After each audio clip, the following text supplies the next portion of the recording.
The by way of introduction, in the decades between the Civil War and World War I, logging in the upper Midwest was winter work. The seasonal labor was readily available. They could hire farm hands that weren't working. It was easier to cut timber when the sap was down, and it was much, much easier to skid or haul logs by sled over frozen ground than it was to move thousands of logs over soft ground in temperate weather. Cut timber was piled along rivers and large creeks, or even on the frozen water itself. And when the water levels rose with the spring thaw, the timber was floated to market. This presentation has two goals. It uses picture postcards to illustrate how the annual log drives were done in Wisconsin. And I focus on Northeast Wisconsin, Central Upper Peninsula, because those are areas in which I've gotten to know well over the last many decades. The cards in the presentation are then turned over to show the other features which may be of interest to postal historians and stamp collectors. The program's an effort to bring regional history and postal history together as two sides of the same artifact. And to start, a bit of background. Commercial photographers, commercial postcard companies would send professional photographers with large format cameras, tripods, and shoot pictures. On the other hand, small local photographers and a great many ordinary people could buy a postcard camera. And they could then go out in the field and shoot pictures. In some cases, they would print up the pictures they took and sell the postcards to the people whose pictures they took. Eastman Kodak offered a folding bellows camera, which you see there, for general use. It took a roll film, which was formatted to postcard size. Thus, you could take a picture and print it directly on paper, photographic paper. This particular model that you see was extremely popular in that period before World War I. This background is important because knowing something about the postcard helps you to date the postcard, not necessarily the picture, but date the postcard. And it's also kind of a safety measure to protect you from some dealers that are perhaps looking for some extra money. Real picture postcards, as you know, will probably sell for a few more dollars than those which are not. And there are some dealers that figure any postcard that looks like a picture is one. This is not true. Real picture postcards were printed on photographic paper. If you have an unused copy, can you all see my cursor moving around? If you have an unused card, you can look at the stamp box. It'll have an abbreviation indicating the company that made the paper, and then the typical phrase stamped here. You can then date the companies, and there are some very good dating resources available online. Another way of telling that these are real, especially if a stamp covers up the stamp box, a card printed directly to photo paper will have grayscale. You'll have even color, but it'll be shades of gray. A card which is printed on a commercial printing press will have little dots. So if you take a magnifying glass, I've got a linen tester here on the desk, and just take a look at it and look for grayscale or dots. In terms of the story of logging, the loggers cut the timber. The logs were dragged to a central point. In some cases, they would use a team of horses or oxen to drag sleds and get the timber to a creek bed. This card's kind of interesting because you can see these diagonals, and this guy hanging onto a rope. They were able, a couple of men would roll the log over, the rope would go under it, and then they would pull it up onto the log load. Again, being winter, things skidded pretty well. The logs were marked and measured by their owners before being taken to the rivers and creeks for the log drive. The logging company kept records in the field and then after the drive because they were paid so much per log. They were also billed so much per log for services during a log drive. And there would also be a shortage. And the logging companies were able to determine the shortage. Part of it was natural attrition. Some of it, the logs were hung up along the shore somewhere. And occasionally they discovered that somebody without an axe was getting fresh timber.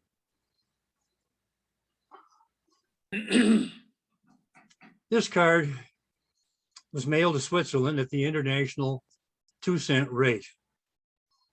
It has the 4-bar hand stamp from Woodruff in Oneida County, and it's postmarked on 1st of September, 1910. Damaged stamp, but in this case, it's kind of useful because with this corner torn off, excuse me, with that corner torn off, you can see the stamp box underneath is an AZO photographic paper. So you've got two ways of verifying that this is an authentic real picture postcard. One by the stamp box and the other by looking at the grayscale.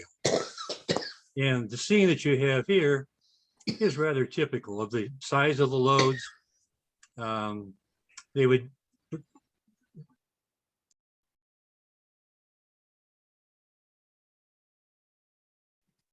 Oops, Jim, I think I accidentally muted you. Sorry. from here. Yeah, I can hear you now. Sorry about that. Okay. Anyway, they would skid they would use the sledge to bring the logs down groomed roads to points where they could then put them into the water.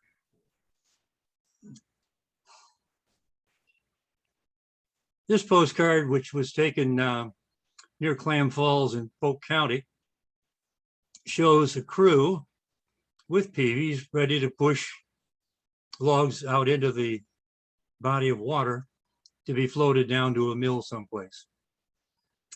For the postal historian, this card is kind of fun because it has a dome cancel. That's the large circle with the bars. A dome type 2 from Frederick in Polk County. Domes were issued to small post offices, and you can tell roughly the income of the post office by the type number. The numbers right about into here, it didn't reproduce well. Each number represented roughly $100. So a type 1 had a post office had an income of less than $100 a year. A dome with a type 2 had an income of $101 to $200 a year and on up the line. This card's also kind of fun because you've got a secondary postmark on it. And as we'll see a little later on some better examples, it's quite useful to the postal historian. The crews would work either from shore or from very shallow draft boats called bateaux. And this scene was between Hudson and Garfield on the Wolf River. It is also a Doan cancel, this time from Langlade, in Langlade County. Mailed on the 16th of September, 1907. The receiving cancel over here shows that it arrived in New Haven, Connecticut, later on the same day. You consider that we're looking at 1907, and from a town small enough to have Doan cancels all the way to New Haven, same day delivery. I can't get that when I mail my utility bill.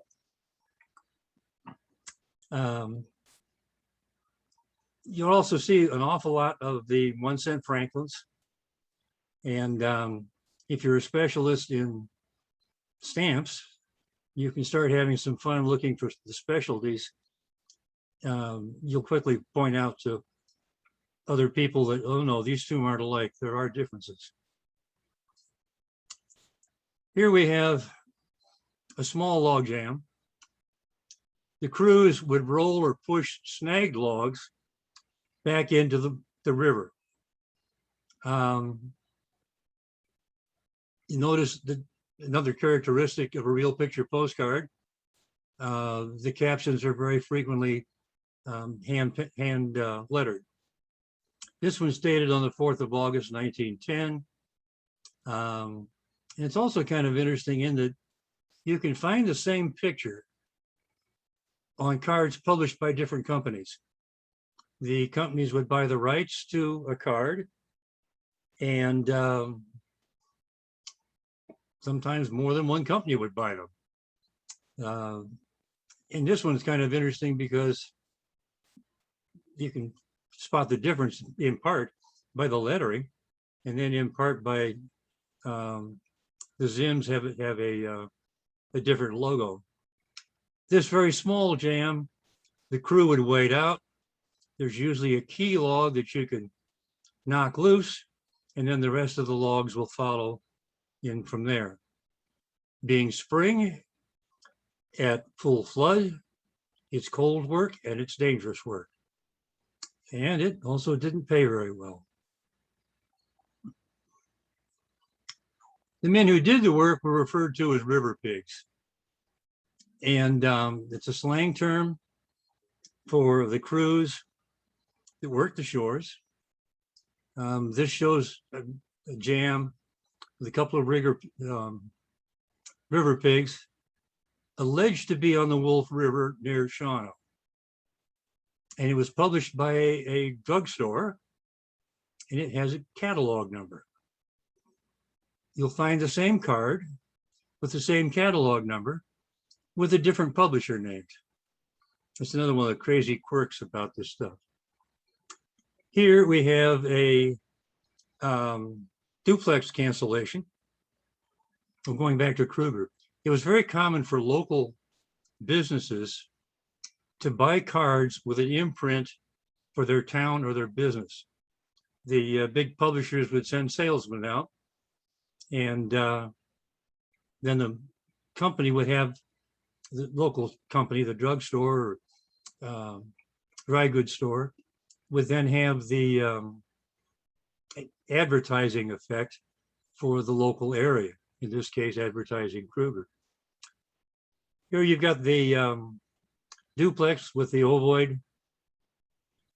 So not all of the cancels are alike.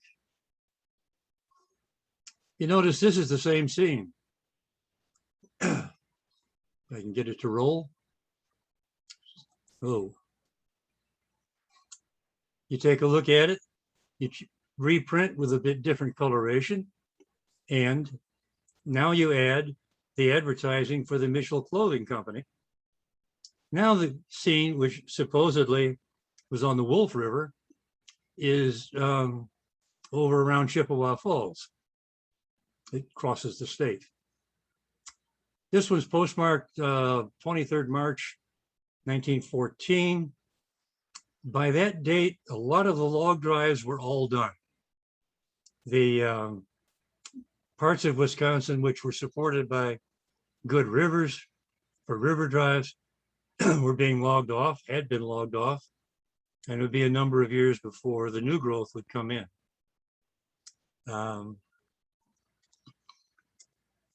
Again, for those of you that are stamp collectors looking for varieties, this particular 1 cent Washington is a flat plate printing. If you sit down with your Scott Specialized, you can make quite a bit of progress on the stamp side of a card. Visible behind the crew is one of the bateaux. The small boats could be used to move logs from the water, or they could move loggers to troublesome spots.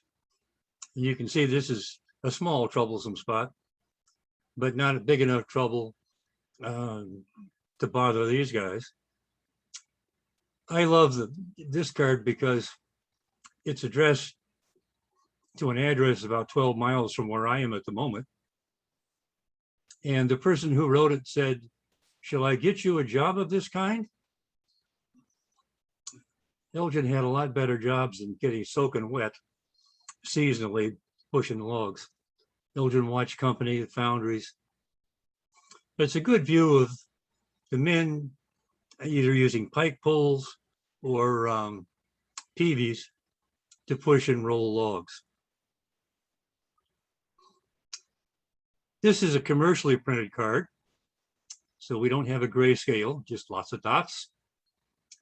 In places that were accessible, the company hiring the crew could bring them lunch. In this case, they're even able to bring it down on a wagon.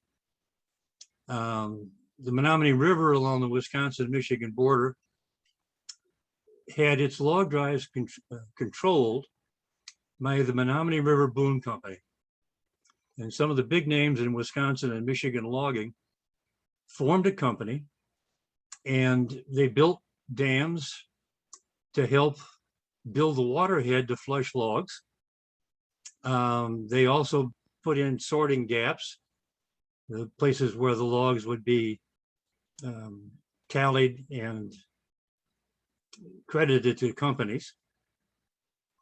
It was quite a company, and it did its last big drive in 1917. With World War I, you no longer had a surplus of young men able to work the drives. You had large parts of northeastern Wisconsin and central Michigan were timbered over. In central Upper Peninsula, you had a lot of competition for timber from mines. They used a tremendous amount of timber. After World War I, trucking began making the inroads. The truck can go anywhere, but the river just goes where the river goes. Again, we've got the duplex cancel, but notice it's a different style duplex than we've had before. This is what the river pigs tried to prevent. It's the logging company's nightmare. The person standing here gives you some perspective. With the amount of timber here, trying to break this up was extremely dangerous, because if it broke loose as a mass, this weighted mass would start tearing out everything along the sides. So if you had a small town down the river, the small town would be in jeopardy. The crews that had to go out and particularly find the key logs at the head of the jam had extremely dangerous jobs, and it was not uncommon for them to use dynamite. Go out and plant dynamite at the head of the jam, blow it, and then deal with the aftermath. Falls and rapids and dams were both a hindrance and a help. It was throughout the Midwest, towns developed because there were good sites for water power. They needed the water power for sawmills, grain mills, eventually for manufacturing. The falls at Oconto Falls were particularly good. Falls, however, tend to be a liability for log drives because the logs go over the dam, if there is one, or go through the whitewater and they hit the rocks. It causes them to splinter. Loggers refer to that as brooming. So that it looked like a broom at the end. And of course, that just damaged the log beyond any use. When they began putting in the dams, they would use a spillway, which you can see here. Here is the dam. There's a manufacturing plant, Union Manufacturing Company. Water power generated here ran the factory. There is a spillway by which the logs could then bypass the dam. But again, you would need a crew to keep them from piling up the wrong way. This card is for me, a whole lot of fun. It was produced by a small photographer business in Hartford. And you notice that it is an RPO dated from 1914. RPO cards are a lot of fun because you can track the routes for many of them. This card is also kind of fun because of the message. Down here, the person who wrote it indicated that he'd been to a dance in Oconto Falls. We know the route of the Oconto and Clinton RPO. So we go to a railroad map. It started up here in Oconto. There's Oconto Falls, where the guy said he went to the dance. The RPO then went down through Cecil, Schwano, ended up at Clintonville. The card's addressed to Oshkosh, so it came down on the Chicago and Northwestern to Oshkosh. So we know the route by looking at old timetables. We can figure out that we're looking at a distance of about 55 miles. It's a little branch, but it's a very important branch because it connected major lines from the Northwestern, two of the major lines from Northwestern. This meant that places like Clintonville, Hortonville, were important mail points. They were the points at which the post office department would transfer sacks of mail. In the case of the RPO, the mail was sorted somewhere between Oconto Falls and Clintonville. At Clintonville, it was in a sack designated to go to Oshkosh. There were other sacks designated to go to Eau Claire and other places, or to go on up north into the Upper Peninsula. You can do a lot of tracking with these things. The part that breaks me up, especially as a retired teacher, is the address. It's to Katie Did Telegraph School. Well, there was only one telegraph school in Oshkosh, so that made the delivery pretty easy. Imagine, if you will, we're in 1914, a commercial business college where you're being taught office skills, office decorum, and all the rest of those things. This card arrives, it's sorted, it's handed to the professor of telegraphy. Visualize him standing up, holding the card, and asking Katie Did to come up and retrieve her mail.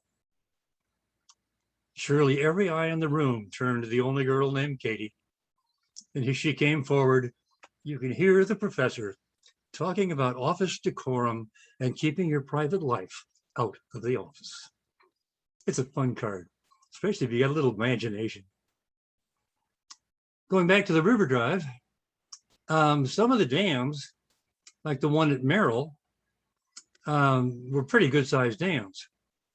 And they used a device called a flume, which I don't know if you guys can see this or not.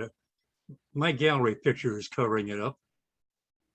Let's see, if your gallery picture is covering it up, put your cursor up at the top of the gallery picture and scoot it, which is what I'm doing. They would use a flume, and it's a 3-sided chute through which the logs could be steered. Up above it, there's a platform. There's even a person on that platform, well, 2 people on that platform. Their job is to snag the logs and steer them over so they go down the flume. Instead of going over here and messing with the machinery in the power producing plant. This card was used in 1907. Those of you who are postcard people will note the undivided back. Those of you that are postal historians are excited because it has a receiving mark.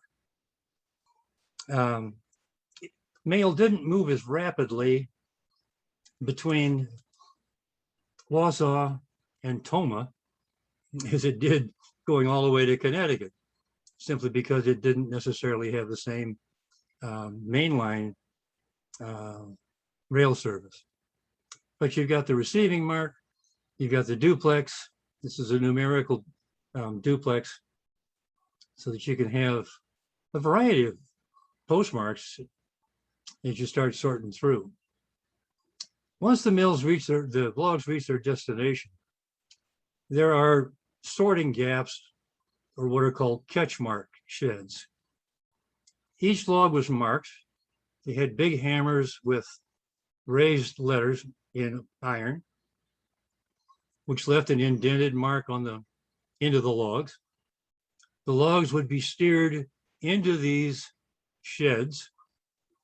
They had these heavy piers, which were built with logs and then filled with rock, because logs in the water had velocity. They would come down through.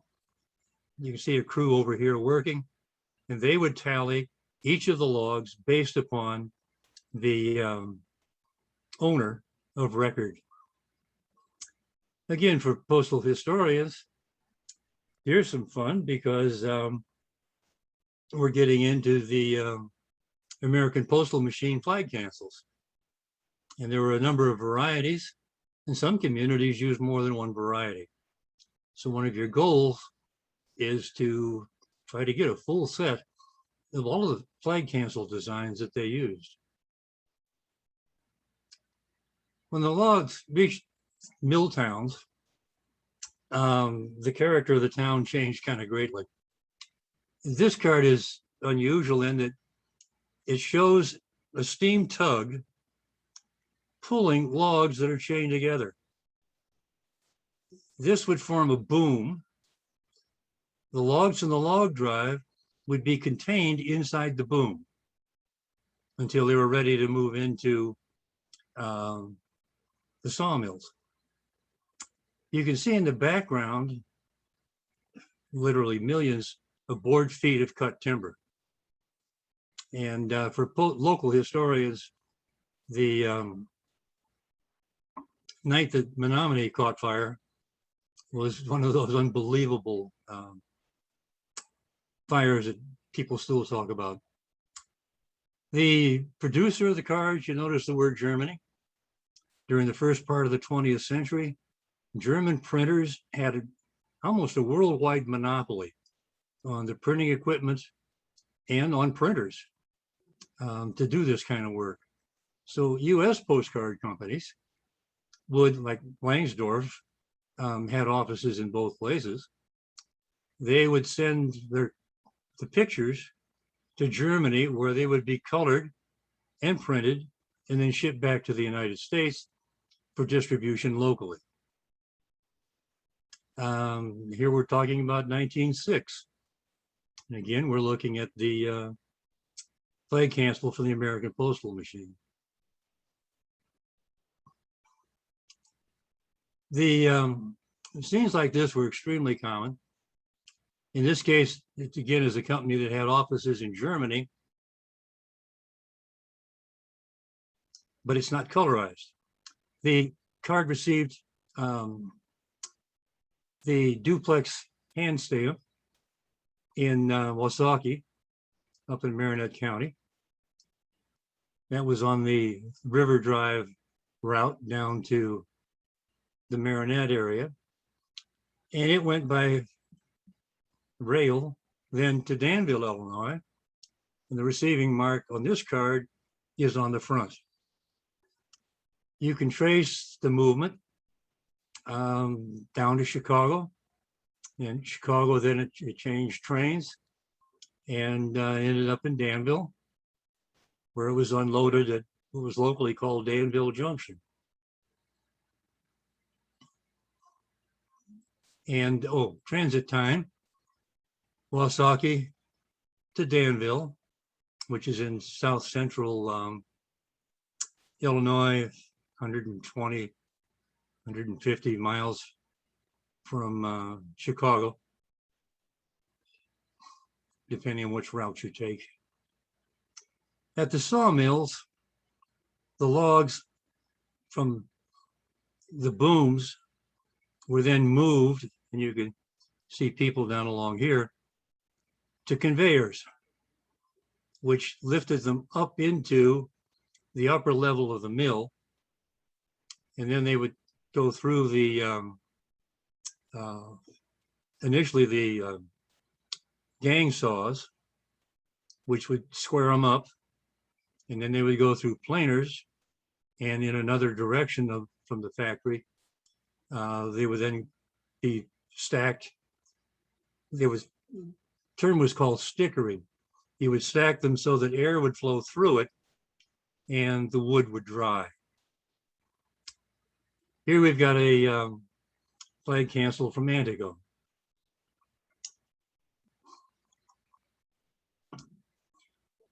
In summary, the postcard in itself is a historical artifact. It gives you the visual evidence of what went on in the past. And if you put them in a sequence from loading a log sled early in the slideshow to the mills at the mouth of the Menominee River, you've got the medium for telling the whole story. The postcard is a postal artifact. And I think too often we forget to bring both of those together. And I've tried to list some things to look at. You look at stamp issues. Most of them are going to be definitives because you're looking at typically the 1 cent rate, 2 cents for international rate. So you're looking at a lot of the definitive issues of 1902, 1903, 1908. But occasionally you're also going to run into some of the other ones, like the Jamestown issue of 1907. You have the stamp format. Is it a sheet stamp? Is it a booklet pane, a coil? Was it printed on a flatbed or a rotary press? And there you'll find yourself working with the Scott Specialized quite a bit. You can take a look at postmarks and begin building a representative collection of postmarks. The regular 4-bar circular stamps, the duplex with the ovals, the domes, machine cancels, RPOs. You can take a look at perforations and color variations, postage rates. Obvious ones, of course, are domestic and foreign, but beginning on the 2nd of November 1917, with the war rate, you then have the increase. So the penny postcard becomes 2 cents, the envelope becomes 3. And you also contract mail routes. Now, the RPOs are relatively easy to do because there are so many very good RPO resources. However, if you're in some little local area that isn't connected to anything, directly to a railroad, you can still figure out how the mail got where it was going, because there are a limited number of postmarks or post offices. And of course, there's also auxiliary marks. For me, Marianne mentioned going through a box of dollar covers. For me, a stack of used postcards, the importance of it is just hours of entertainment. By looking at both sides and trying to tell a story and sorting things out philately, it's hard to get, a life which is more fun than that. There it is, folks. Questions? Jim, could you go back over the difference between grayscale and the commercially made postcards? Okay.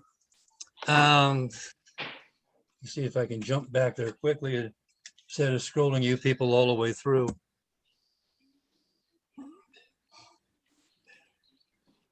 Okay. This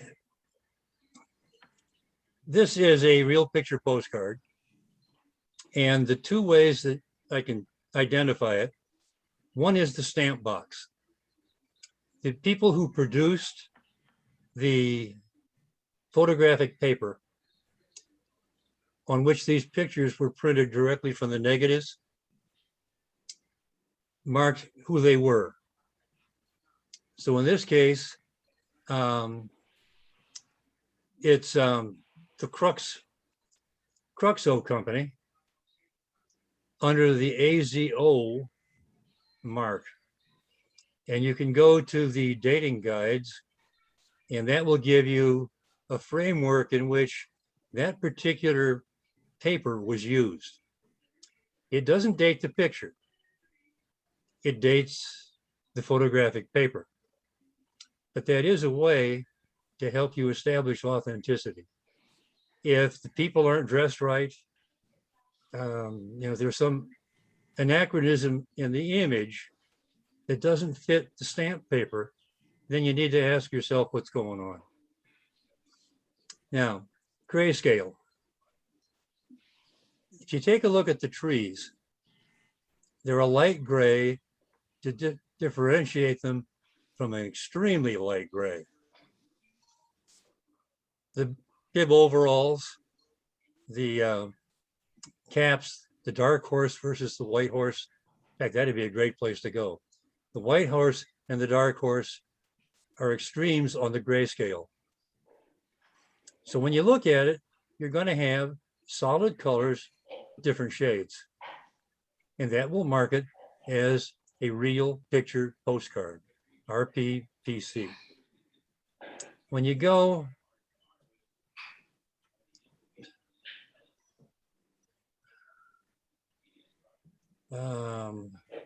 that one's a grayscale.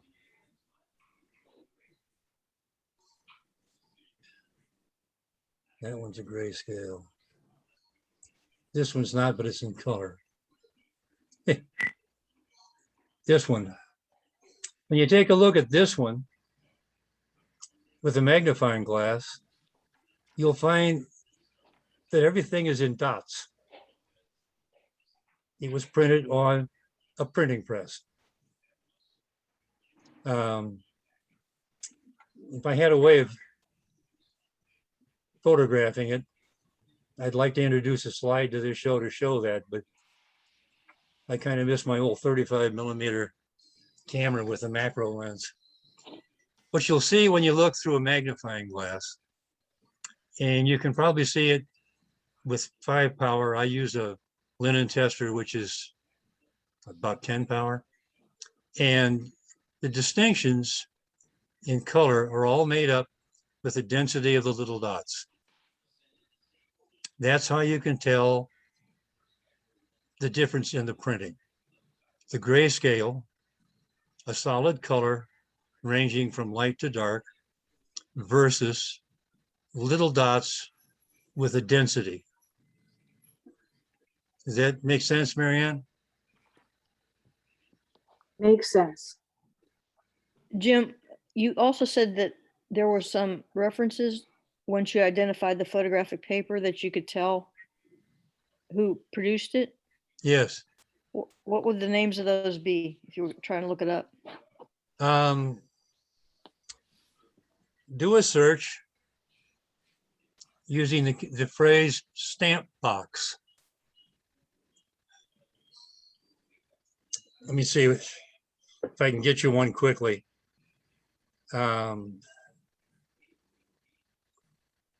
Without losing you guys. I'm something of a Luddite. I'm quite happy in the century that I'm happy in. Come on, telephone, act like a computer.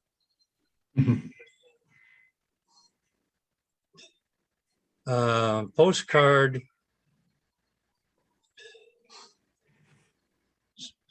stamp box.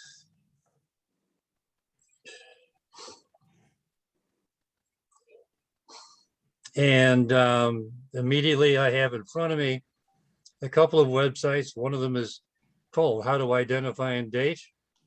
And then there's another one, Postcard History, that focuses on AZO cards. So the easy way to access several of these, in fact, the first one that I mentioned, it has an index, which is actually broken up into sections of the alphabet because there are so many different kinds. Do you want a URL, or is the general way to search it adequate? Yeah. So if you wanted to try and do that, you'd have to take the stamp off, which wouldn't that ruin the picture on the back? I would not take the stamp off. And that's why it's useful to have two ways of doing things. Because I don't have to take George off of the cover. I can tell with a magnifying glass the whether it's dots or grayscale. If I've got a card, let's say an unused card, and I'd like to figure out something about its date, then it's useful for me to be able to see the stamp box. And on an unused card, it's there. You don't have a postmark to tell you anything, but the stamp box will tell you. And of course, none of us want damaged stamps unless you're a goofy old man that puts together slideshows to show the stamp clubs. And then they're extremely useful. Thank you. But with the unused cards, in the upper right-hand corner on the address side, you'll find something like this. And when you go to those websites, you'll see there's quite a variety of companies that made photographic paper. Kodak made the roll film specifically to print to paper which met the US Post Office Department standards for dimensionality. Other questions?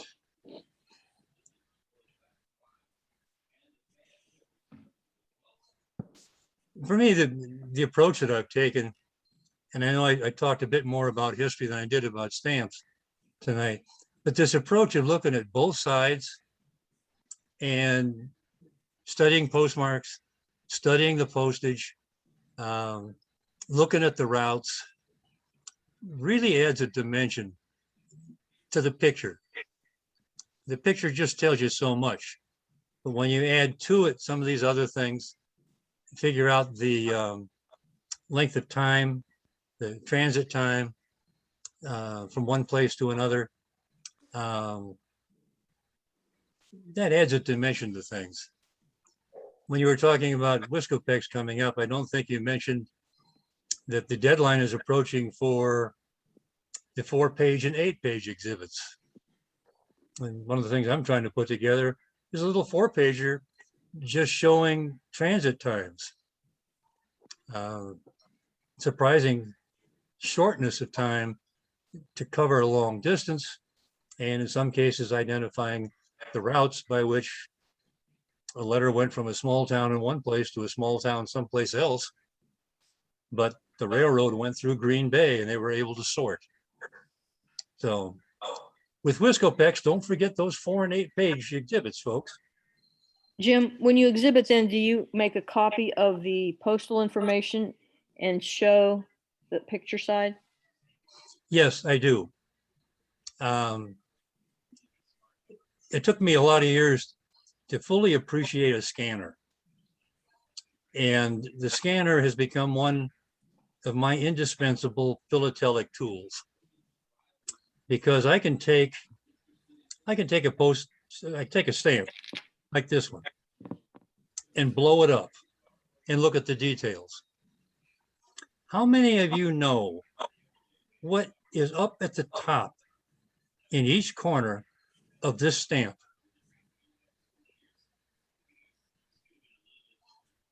Not hearing an answer? I'll tell you. Each one has a light bulb. Here's Ben Franklin with a half a dozen chins, 2 naked boys, and light bulbs. I'm not going to explain to you why. I'm just going to give you the teaser and let you deal with it. How did I notice all that? I scanned the cover and then I enlarged parts of it so I could see the details a lot better. And I looked at, I've been looking at Ben Franklin stamps on postcards forever. And just for the heck of it, I increased the size. And I'm laughing, all by myself in the basement, having a good time. 2 light bulbs and 2 naked boys and a bald head guy with triple chins. There's a stamp design and a half for you. You can also use with the scanner, you can manipulate. I don't have Photoshop or any of those expensive kinds of things. I just use the editing software which came with the scanner and which comes with my computer. But you can adjust contrast. And very frequently you can bring out details on a cancellation. For example, on this card, I could manipulate the color and light contrast and make this cancel much more visible. With my software, it would make the stamp a goofy shade of something. So I didn't do it, but it is a way of looking at things that you might not be able to read, but you can bring them out.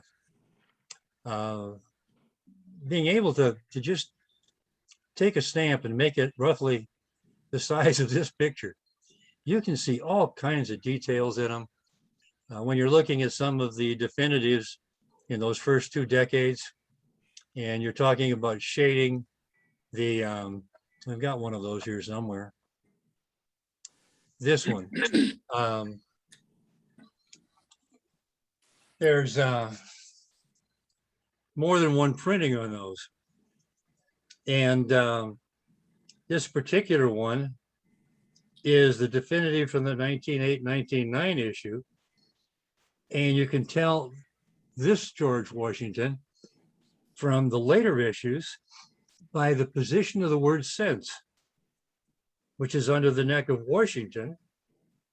The later issues, the word since and his neck are aligned differently. So instead of squinting and carrying on like crazy, I can scan it, zoom it up, and I can see the relative location of the words and the elements in the design. So it just makes it a whole lot easier than having to squint through a small photographic lens, especially when you can get the entire stamp to be 3 or 4 inches in height. Jim, Yes. there's an online catalog. It's called Coal Necked on Stamps. Yes. It has every country, and when you go through the list of stamps that they show for that country and you click on it, you get the stamp will fill the whole screen, so you can see lots of good details that way too. Yeah, you can. I have found with Coal Neck that very often they don't seem to have the stamps that I'm looking for. And particularly with something like this, once I got interested in postal history, there for a while I wasn't paying any attention to stamps. And now I seem to be spending time with stamps on cover and adding a big dimension to my fun and my knowledge.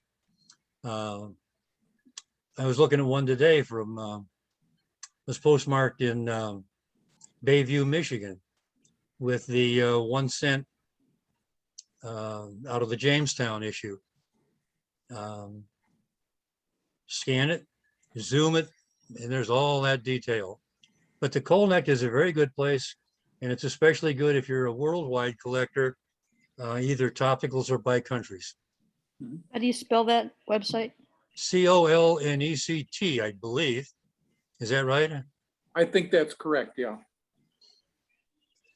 Let me grab Thanks. my phone and act like a computer again.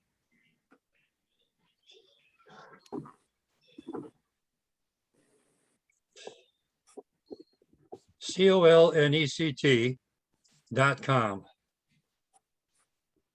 And they have a stamp catalog arranged by countries so that you can, they say they've got 892 countries and 1,028,000 stamps.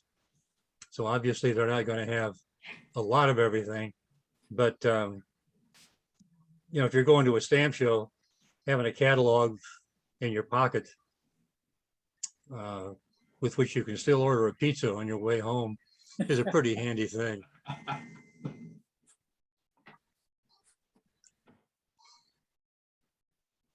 I have a question about the camera. They used roll film for Yes, they that, did. and then that produced a negative, and then they used a negative to print the cards. Yes. Okay, I used to have a neighbor that had one of these. He worked for the watch company in Elgin no, and was interested in photography and bought one of these. And as a part-time job, he would go around and do family picnics or family reunions and then print up the pictures and sell the cards to the families. This folds. You can adjust the focal length of the bellows. And here is your film case. And when you look at the other side, there's a winding button so that you can roll things in and out. And this is your shutter release. Really a nice compact little thing. And you can imagine if you're going out in the woods shooting a crew, that it's a whole lot easier to have one of these in the pocket of your Mackinac than it is to be schlepping one of those big plate professional cameras with tripod and all the rest of it. And they sold a huge number of these things. They were one time extremely popular. yeah, I think I have one of those or one similar to it that my mother used to own. And it took a size 16 film, which eventually I couldn't find anymore. So it's been Yeah, on a shelf there for a good 20, 30 years now. here are the details. I just scrolled it down toward the bottom. Yeah, Pictures are the 3¼ by 5¼ yeah. and the camera cost $20. Oh, wow, that was a lot of money. That was a lot of money back then because then. my dad was working farm labor back then at about $1 a day plus meals. So it would give you some idea of not everybody would be buying them. But I'd mentioned one of the cards was produced by a photographer in Hartford. If you look at enough of his cards, you notice where he took the pictures. And it's always on a railroad line. So you can figure out that he took off by rail and made 2 or 3 stops. There was a big postcard manufacturer in Chicago, Childs, one of the great classic postcard people. And if you look at the catalog of his stuff, and that catalog has been developed and one of the museums in the Chicago area has a huge number of his cars. His people, before the era of the automobile, went to any place they could figure they could sell postcards that you could get to by train. And it's surprising how in some little small towns, they have their own custom shot postcards. Well, just as we saw with the, what was it, Kruger's Drugstore, a local business, not a chain store, but he either broke even or he made a penny or so on a postcard, which advertised him, it promoted the community, and gave people a way of very inexpensively contacting friends and relatives. Sometimes knowing the production techniques really helps you. I mean, that's a point that Wayne Youngblood makes over and over again in his classes on printing technology. The image, the picture, has to be appropriate for the date. So it gives you ways of establishing authenticity. Anybody else? Thank you, Jim. That was very educational. See my notes? Well, if you have questions, you want my email address? Yes, that would be helpful. JEB as in bozo, YRNE37 at gmail.com. Okay.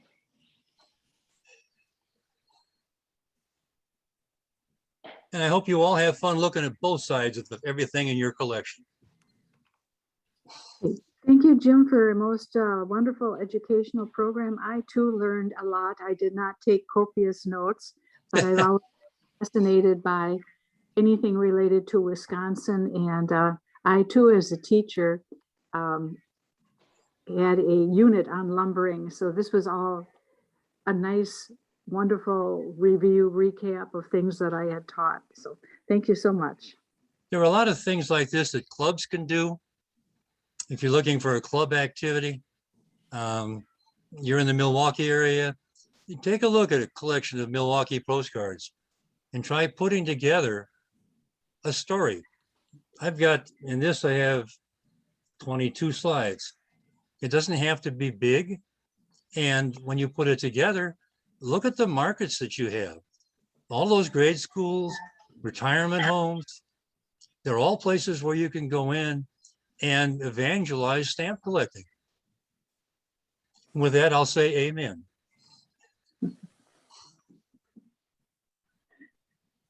Well, thank you everyone for attending tonight. And hopefully we will see some of you again at our next meeting in October. Okay.